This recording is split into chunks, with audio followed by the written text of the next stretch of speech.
So I just picked up this inverter welder on sale. I don't know, maybe a month ago or so. I haven't used it yet. So what I want to do is this arch right here. This is for a friend. He has those like Halloween haunted mansions, and they have like pumpkin patch and like petting zoo, that sort of thing.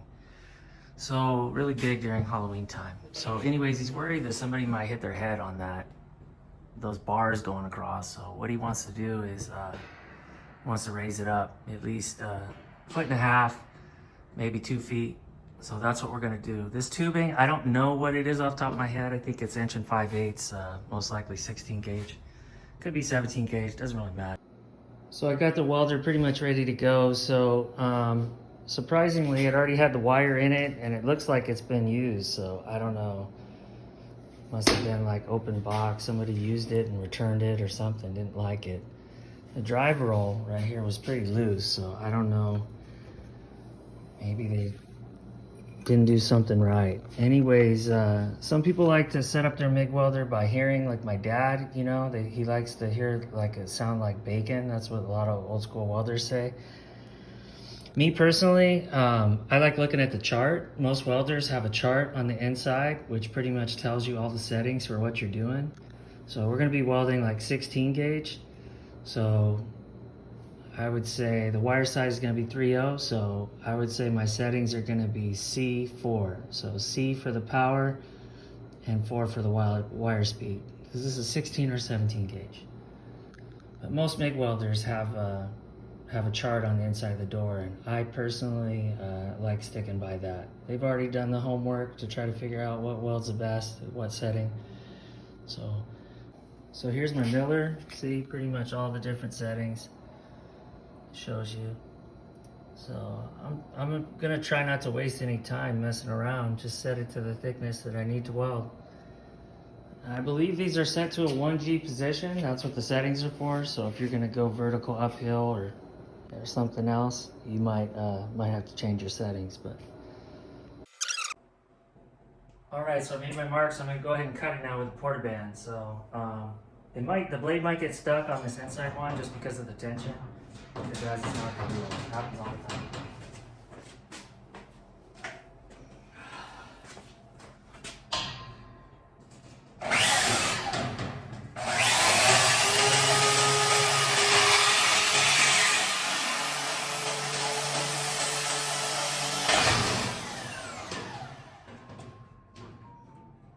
Kind of tricky to get the blade out.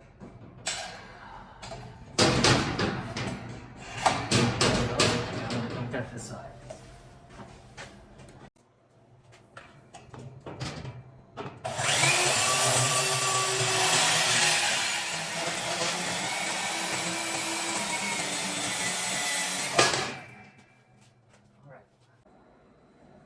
Alright, so now we're going to cut this on the bandsaw. It'll get us a cleaner cut. Just going to cut these ends off. And then we'll cut it in half. And this is what we're going to use to extend it up. My switch doesn't work good on this, so I have to pull this out like that. There we go.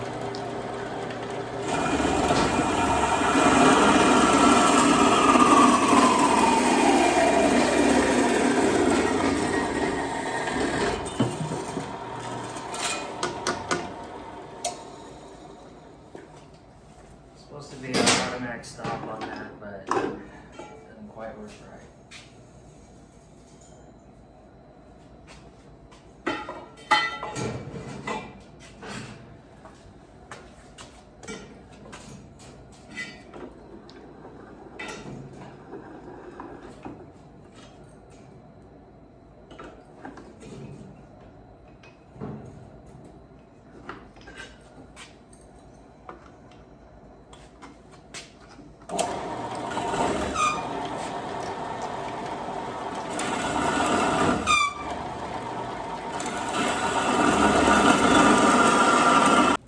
So you don't have to sleeve it, but it's stronger and better if you do. So I got this 1 3/8 tubing, galvanized. So I'm gonna throw it in here.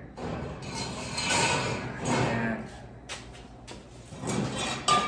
should make it stronger. Right there like that, that's what we're looking for.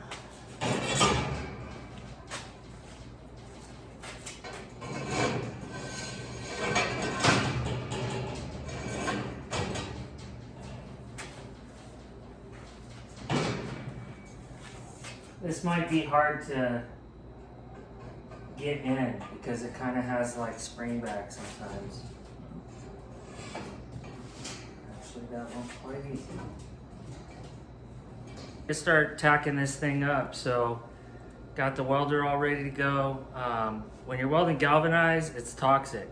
So you really need a respirator. These half-face respirators by Miller, no sponsors, are really good. That's what I use. Fits good under the welding hood. It's hard to find a mask that fits under a welding hood. So let me don my PPE and we'll start tacking this up.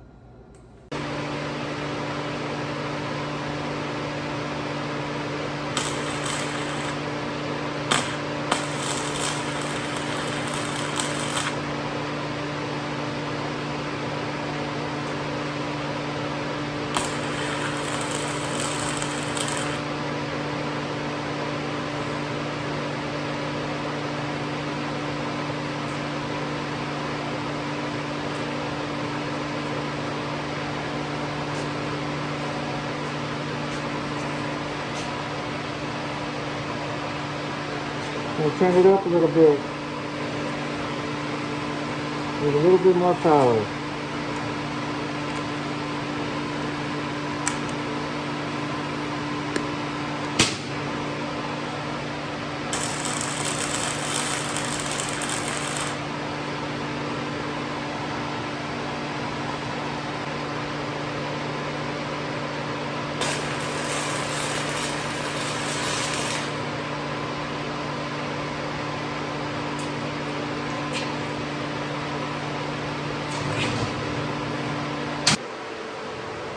So I'm going to switch over to the Miller 251. I really didn't like how that was welding. I'm sure it's a great little welder, but just for this project, it didn't seem to be working that well. So here we go with the Miller 251.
it is, all finished.